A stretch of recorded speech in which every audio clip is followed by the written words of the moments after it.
everybody. You are here for an episode of Ask a Best-Selling Author. I'm your host, Dr. Angela, the Author Incubator, joined today by best-selling author Dr. Rachel Talton. She is the author of Flourish. And Dr. Rachel, I had to ask you this question. I have a little inside information, so I know this is an area of expertise for you. But trust comes up a lot in the expert space, in the publishing space.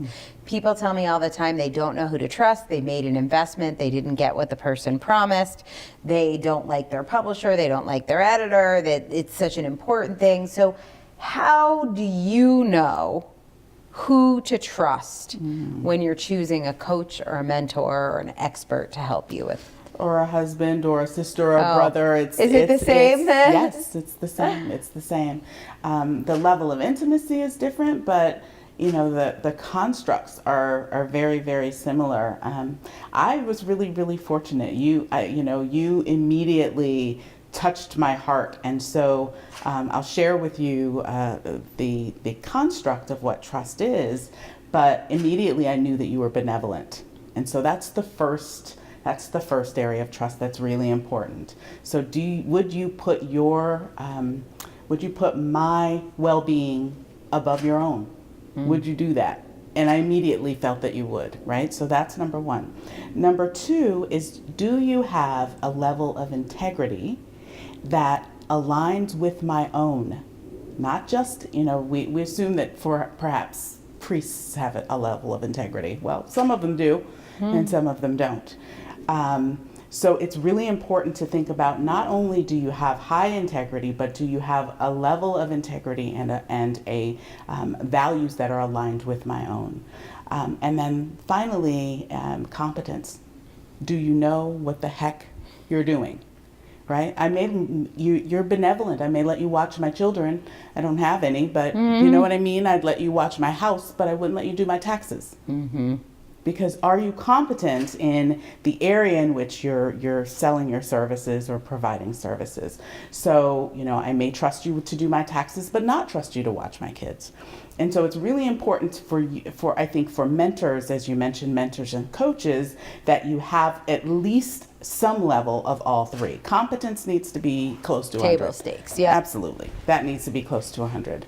Integrity is important as well, because we may disagree. We should disagree if you're a mentor, right? And so I want to know. And we did in your process. Absolutely. There were things we disagreed on. Absolutely. And, but the product came out well because we both had our hearts, which is the third thing, that we both wanted the same thing, which is a great product. So that integrity piece is really important. And I knew that although our values are not the same, that they were aligned. And that's really important. Yeah. So trust is absolutely critical in any relationship, and every relationship. All three need to either understand why you're allowing a level of distrust in those areas, or sometimes you just need to choose another partner or mentor or coach. Yeah. I think it's so important to have an honest conversation with yourself about, do you trust this person? Because there have been people who I've seen their marketing, or honestly, like a friend of mine has used them and it worked out really well. And I got a gut check that the person wasn't right for me, but I was like, but everybody else is using this person. Yeah. And it could just be like a grocery store. Like it doesn't have to be but it's just like everybody else is doing it, so I should just get on board. No. But when you have that kind of intuitive sense, this isn't right for you, just knowing that might be valid. Maybe your values are just not aligned. Absolutely. Which doesn't mean no one should work with them or they should be, driven from business. It just means not a fit for you. It's not a fit for you. And I think often we are attracted to brands that may not be aligned with our values. And then we end up in a world of crap, right? In a world of trouble because we haven't done the work. You listened to your gut check. You reflected on your gut check. And, sometimes you may say, okay, I'm just being silly. I can go and buy a salad from, whatever. Right. Right? It's not going to kill me. for bigger and longer investments and more intimacy, and depending on the, again, the Living level at of somebody's house. living in somebody's house, right? Being in a relationship, marrying someone, Yeah. depending on the level of intimacy, that gut check needs to be, because I've coached women who have married people and they literally are shaking walking down the aisle. Like, I know this is not right, but my mom likes him and my grandmother likes him and he's a really nice guy, and 5 years later, it's a mess. So you really want to watch that gut. It's a gift. It was given to you for a reason.